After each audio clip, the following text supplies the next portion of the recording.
esteja convosco. Ele está no meio de nós. Proclamação do Evangelho de nosso Senhor Jesus Cristo, segundo Lucas. Glória a vós, Senhor. Naquele tempo, Jesus levou consigo Pedro, João e Tiago e subiu a montanha para rezar. Enquanto rezava, seu rosto mudou de aparência e sua roupa ficou muito branca e brilhante. Eis que 2 homens estavam conversando com Jesus. Eram Moisés e Elias. Eles apareceram revestidos de glória e conversavam sobre a morte que Jesus iria sofrer em Jerusalém. Pedro e os companheiros estavam com muito sono. Ao despertarem, viram a glória de Jesus e os 2 homens que estavam com ele. E quando estes homens se iam afastando, Pedro disse a Jesus: Mestre, é bom estarmos aqui. Vamos fazer 3 tendas, uma para ti, outra para Moisés e outra para Elias. Pedro não sabia o que estava dizendo. Ele estava ainda falando quando apareceu uma nuvem que os cobriu com sua sombra. Os discípulos ficaram com medo ao entrarem dentro da nuvem. Da nuvem, porém, saiu uma voz que dizia: Este é meu filho, o escolhido, escutai o que ele diz. Enquanto a voz ressoava, Jesus encontrou-se sozinho. Os discípulos ficaram calados. E naqueles dias não contaram a ninguém nada do que tinham visto. Palavra da salvação. Glória a vós, Senhor. Você está um pouquinho, você que está em casa, você que está aqui na nossa paróquia de Santa Teresinha, paróquia mais bonita do Brasil. Evangelho de Lucas, festa da transfiguração. Pouco antes de morrer, Nosso Senhor recebe a visita de Elias e Moisés, revestido de glória. Na glória, vem anunciar a dor. Na glória, vem anunciar o sofrimento. O sofrimento faz parte da vida. Ninguém consegue tirar. Depois do pecado original, ele entrou. A gente pode associar o nosso sofrimento ao sofrimento de Cristo. Aí a gente santifica. Carta aos Hebreus fala: não existe ressurreição sem derramamento de sangue. Nosso Senhor morreu na cruz. Sabe disso, mas às vezes a gente esquece, né? Essa semana eu vi um programa na televisão mostrando os pregos que perfuraram a mão de Jesus e os pés, né? Prego enferrujado, grossão, e isso não tinha anestesia não, foi daquele jeito, quebrando o osso, né? Imagina a dor. Tinha levado já quantas chicotadas, né? 39, carregando uma cruz grande, e traído, negado, enfiaram a lança depois que ele tinha morrido. Será que a gente aguentava isso, né? Certamente Nosso Senhor era um homem forte, né? Mas hoje a gente vai tomar uma vacina, sai correndo com medo, né? Imagina os pregos daquilo, né? É bom pensar. Naquele tempo, hoje, agora, Jesus levou consigo Pedro, João e Tiago. Misturei agora João com Tiago. falando Joago, morrendo de sono por causa do encontro. Pedro vai ser o chefe da igreja de Roma, primeiro papa. João vai para Éfeso, e a tradição diz que Maria morava com ele. Recorda aí o evangelho de João, né? Que Jesus entrega a Maria ao discípulo amado. A tradição diz que o discípulo amado era João. Então, se ele entregou Maria a João, João a Maria, ele foi morar em Éfeso, ela foi com ele. Eu celebrei lá na igreja, hoje dizem que era a casa de Maria em Éfeso. Estive lá, celebrei lá. E tem um local que dizem que é o sepulcro de João, esse João aqui. Tiago, o chefe da igreja de Jerusalém. Se você pensa que era Pedro que mandava em Jerusalém, era Tiago, irmão de João. Pois bem, Nosso Senhor escolheu 12. Desses 12, ele sempre chamava esses 3 aqui, no Getsêmani, aqui, momentos assim decisivos, ele chamava Pedro, Tiago e João. Por quê? Porque ele quis. Nosso Senhor escolhe quem ele quer. Por isso não adianta a gente ficar com ciúme, com inveja, com isso, não adianta. O Papa escolhe quem ele quer, o Bispo escolhe quem ele quer, Jesus escolheu quem ele quis. Não somos nós, não, é Deus que escolhe. Hoje a igreja quer decidir tudo por votação. Não negócio de votação não. Nosso Senhor não fez votação não. Vamos aqui fazer uma votação para quem vamos escolher o Papa. Foi assim, não. Ele disse, vai ser esse. Pronto. É bom te aprender.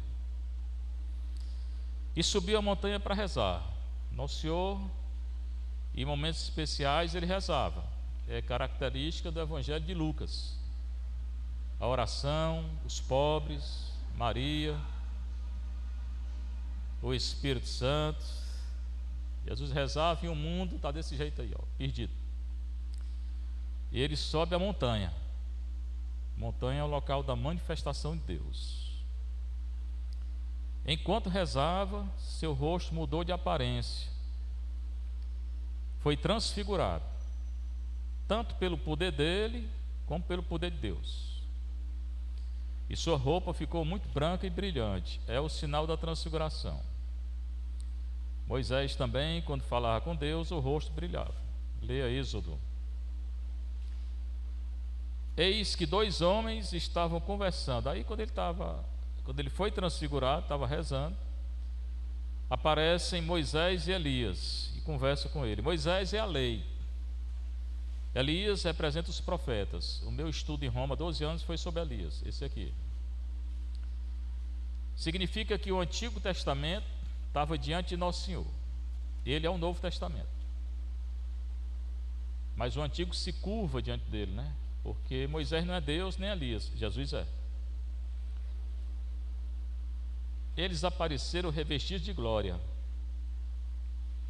Então tem todo um ambiente de glória, de presença de Deus. A montanha é uma teofania, é uma manifestação de Deus. E alegria. Só que nessa alegria, nessa glória, eles conversam sobre a morte de Jesus. Vieram falar sobre a morte. Imagina se a gente está em casa, aí chega alguém para falar, você vai morrer, né? Pois eles vieram falar sobre a morte de Jesus. Que a morte faz parte da vida, né? Depois do pecado original, a morte entrou. Nosso Senhor venceu. Mas para chegar à ressurreição, eu vou morrer, você também. Não sei quando, nem você, mas eu vou morrer. Vai chegar o dia. É bom a gente se preparar sempre, né? E a morte que Jesus iria sofrer em Jerusalém. Eles falaram bem claro: tu vai morrer em Jerusalém. Jerusalém, que é a cidade santa, mas que matava os profetas. Muitos profetas do Antigo morreram lá. E vão matar Nosso Senhor lá. Jeremias foi preso, perseguido lá. E muitos outros. Era uma cidade pagã, Davi conquistou. Não era cidade do judeu, não. Foi Davi que conquistou essa cidade aqui. Aí se tornou a capital do império. Pedro e os companheiros estavam dormindo, né? Pobrezinho do Pedro, né? Nosso Senhor chama ele, os outros dois, para ficar atento, para rezar. Aí fica dormindo. Dormindo aqui no anúncio da morte. Dormiram também no Getsêmani, quando Jesus foi lá na quinta-feira santa, chamou os três para rezar com ele e eles dormiram. É bom não dormir não, sabe? Faça como o padre não, fica atento. Eles dormiram, perderam a glória lá do Moisés e do Elias. Ao despertarem, viram a glória de Jesus, mas não viu mais a glória dos outros dois. E os dois homens que estavam com ele, mas já estavam indo embora, perderam. Quando os homens iam se afastando, que homem? Moisés e Elias. Aí o Pedro disse a Jesus, sempre é Pedro que fala, Pedro é o mais afoito, temperamento dele. Ele dizia logo o que pensava. Mas esse temperamento dele levou ele às vezes para uma situação difícil. Eu nunca te vou trair. Traiu naquela noite. Eu nunca te negarei. 3 vezes. Quando Jesus estava caminhando sobre o mar, manda que eu vá, que eu vou. Foi, só andou um passo. Bufo. Afundou. Porque não tinha fé. Era o Pedro, né? Pedro era assim, era afoito, né? Pois bem, aí quando os homens estavam se afastando, ele diz, mestre, ele se lembrou que tinha um mestre, é bom estarmos aqui. Gostou, viu Jesus, né, na glória. Vamos fazer 3 tendas. Tenda por quê? Porque eles moravam, ao menos Moisés morou em tenda no deserto, né? A palavra tenda é muito importante nessa cultura aqui. Lá em João 1,14, quando diz assim, o verbo se fez carne e habitou entre nós. Sabe o que significa esse habitar entre nós? Em grego, em hebraico. O verbo se fez carne e armou a tenda entre nós. O original é assim. Porque eles moravam em tenda. Aí a gente fala, o verbo se fez carne e habitou entre nós. Perde o significado. Toda tradução perde. Porque tem que estudar o grego e o hebraico. O verbo se fez carne e armou a tenda entre nós. Quer dizer, ficou mesmo. Eles moravam em tenda. Deus falava a Moisés na tenda. Aí ele disse, vamos fazer 3 tendas. Uma para ti, outra para Moisés e outra para Elias. Pedro não sabia o que estava dizendo. Por quê? Porque não era para ficar lá não, Pedro. Pedro não entendia não. Os dois vieram anunciar a morte, mas Jesus tinha que descer. Para quê? Para ir a Jerusalém e morrer. Pode ficar na tenda toda hora não. Pode ficar na montanha toda hora não. O pobrezinho do Pedro não entendia não. E mais os outros 2 já estavam indo embora. Ele que dormiu, perdeu.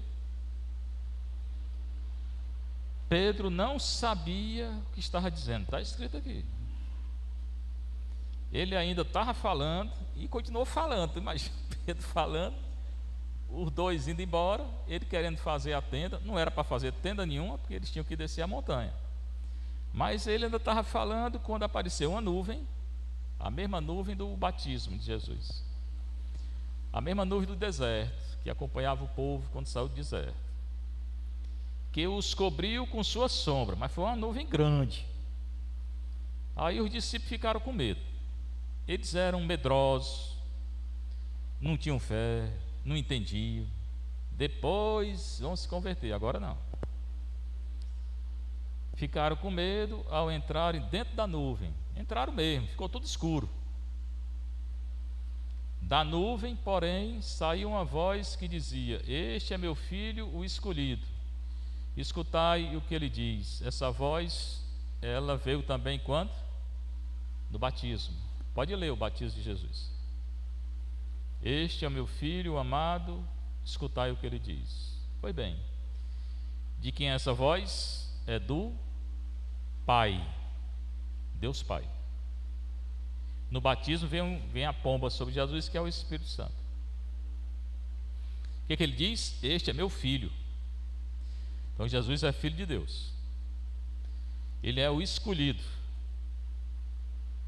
Sheliah em hebraico. Escolhido por quem? Por Deus. Mas esse escolhido aqui, como falou Moisés e Elias, é escolhido para sofrer também. É o servo sofredor. De Isaías 42, 49, 50, 52, 13 a 53, 12. Pode ler, quando chegar em casa, se não é isso mesmo. É o servo sofredor. E o senhor decora? Decorei, acabei de dizer, né? O servo de Isaías, sofredor. Escolhido e servo. E vai sofrer. Escutai o que ele diz. Deus manda escutar o que Jesus fala. Aí eu pergunto, você está escutando? Escutar nessa cultura aqui significa seguir. Não é só escutar com os ouvidos e ir embora, não. Geralmente a gente escuta, às vezes acha bom, se emociona, não sei o que, depois esquece. Esqueça não. Porque escutar aqui quer dizer obedecer. Obedeça a Jesus. Obedeça. E escutai o que ele diz. Enquanto a voz ressoava, o Pai estava falando, Jesus encontrou-se sozinho. Eu tenho uma notícia a dizer para vocês. Jesus hoje está sozinho. As igrejas estão deixando ele sozinho. Eu passo por aí muitas vezes, vejo as igrejas tudo fechado. Aqui é aberto. Mas nós estamos deixando Jesus sozinho. Deixe não. Ele não quer ficar só não. Ainda mais na hora dessa, na hora da morte dele. Ah, se as igrejas soubessem abrir as portas o dia todo, a noite toda. Nosso Senhor não quer ficar sozinho. Nós estamos deixando ele sozinho. Quando você peca, você deixa Jesus sozinho. Por quê? Porque você se afasta. Não é que ele se afasta não, ele não se afasta não, mas você se afasta. Quem peca se afasta. Aí você tem que voltar. Através de quê? Da confissão. Quando não vem para a igreja adorar, está deixando ele sozinho. Quando faz uma coisa que não pensa em Nosso Senhor, nem reza, nem coisa nenhuma, está deixando ele sozinho. No nosso dia a dia, a gente deixa Jesus sozinho muitas vezes. Quando perde a paciência, quando não sei o quê, quando não reza, quando... tudo isso. E mais as igrejas, que estão fechadas. Estão deixando Nosso Senhor sozinho. Às vezes domingo, antes de vir para cá, passo para algumas igrejas, arruma fechado. Às vezes perto da hora da missa, está fechado ainda. Às vezes abre para a hora da missa, depois fecha de novo. Vocês têm medo, né? Pois estão deixando Nosso Senhor sozinho. E nós também. É bom avaliar. Os discípulos ficaram calados. E naqueles dias não contaram a ninguém nada do que tinham visto. Tinham medo. Não era hora de contar, não. Era hora de viver. Era hora de viver o que Nosso Senhor viveu. E o que foi anunciado a ele naquele momento, que era a morte. Seria bom a gente se preparar para a morte, porque ela virá. A primeira leitura, a profecia de Daniel. É Daniel, que eu sempre falo, o filho do homem. Sempre eu falo desse filho do homem, que é Nosso Senhor. E ele falou várias vezes no Evangelho. Está aqui a profecia de Daniel. Daniel 7, 9, 10, 13 a 14. O versículo do filho do homem é o 13. 7, 13. Está aqui. Daniel continuava olhando. Aí foram colocados, ele teve uma visão, tá? Foram colocados tronos. Ele viu uns tronos. E um ancião de muitos dias sentou-se.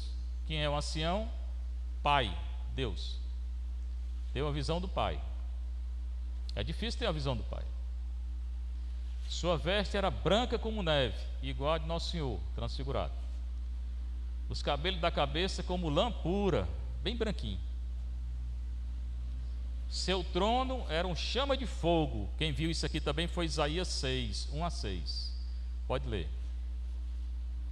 As rodas do trono como fogo em brasa. Mesmo Isaías, tem também Ezequiel.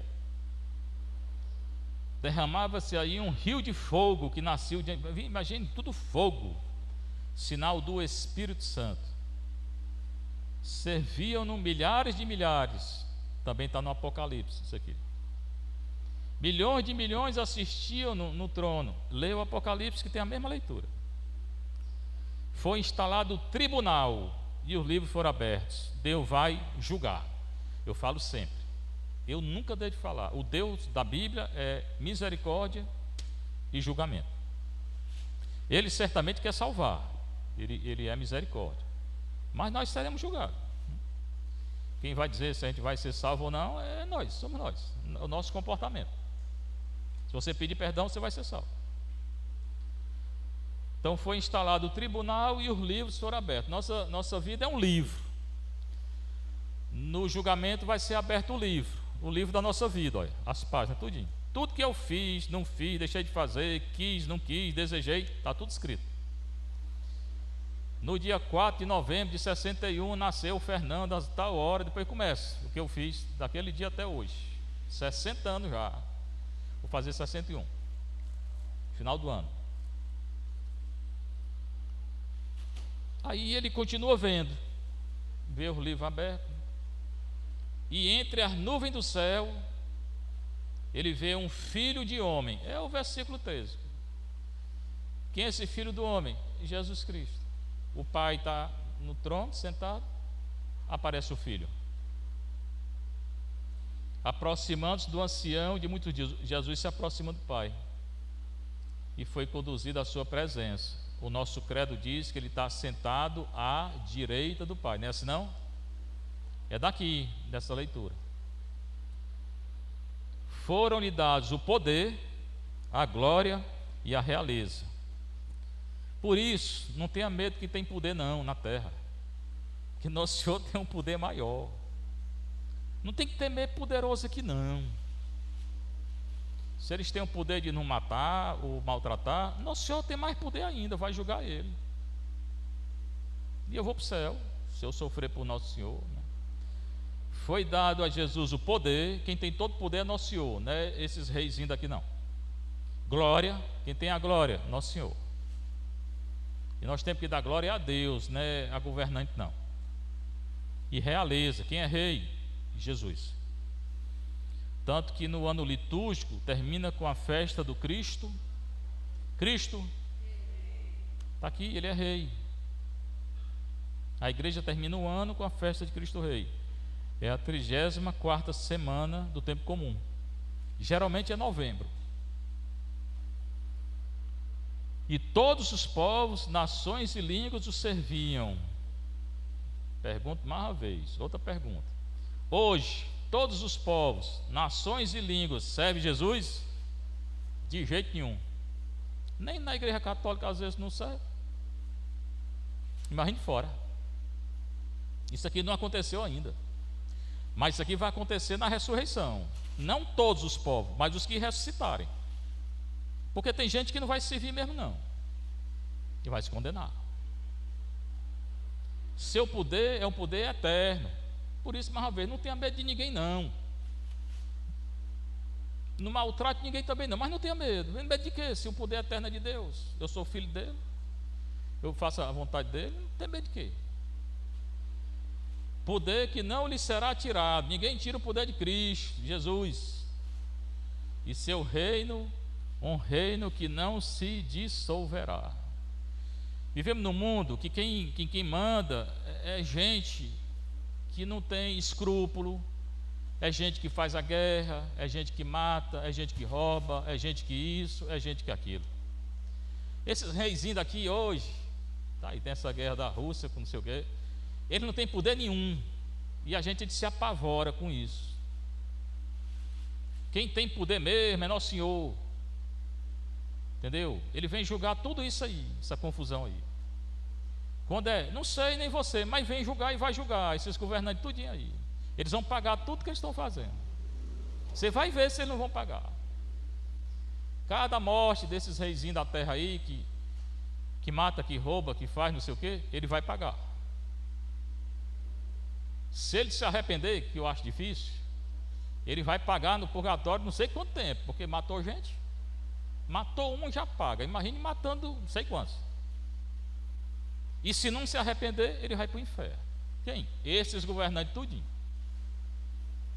Santa Brígida diz que o primeiro que vai ser julgado quando Jesus voltar é o Papa. Ele tem a responsabilidade de todos os católicos, do mundo todo. Depois os bispos, depois os padres, depois os governantes, depois vocês. É assim, ó. Bum, bum, bum, bum. Todo mundo vai ser julgado. Primeiro, segundo, terceiro, quarto. Mas vai ser julgado. Se arrepender, se salva. Mas vai pagar o que fez, né? Se tiver o que pagar. Se não, não se salva. Então é isso. Fala do juízo do ancião sentado e do filho. E nós sabemos, na nossa fé católica, que quem julga é o filho. Jesus virá julgar, né? Não é para temer, né? Só se estiver pecando. A gente tem medo de se está pecando, se está devendo. Se você não está devendo, você vai temer o quê? Acaba chegar, me paga. Não estou devendo. Pagar o quê? Se está devendo, pode ter medo mesmo. E mesmo estando devendo, tem jeito? Tem, e estou dizendo, se confessa. E pague. É bom pagar aqui na terra. Senão vai pagar depois daqui. Seja louvado nosso Senhor Jesus Cristo. Louvada é vossa mãe, Maria Santíssima.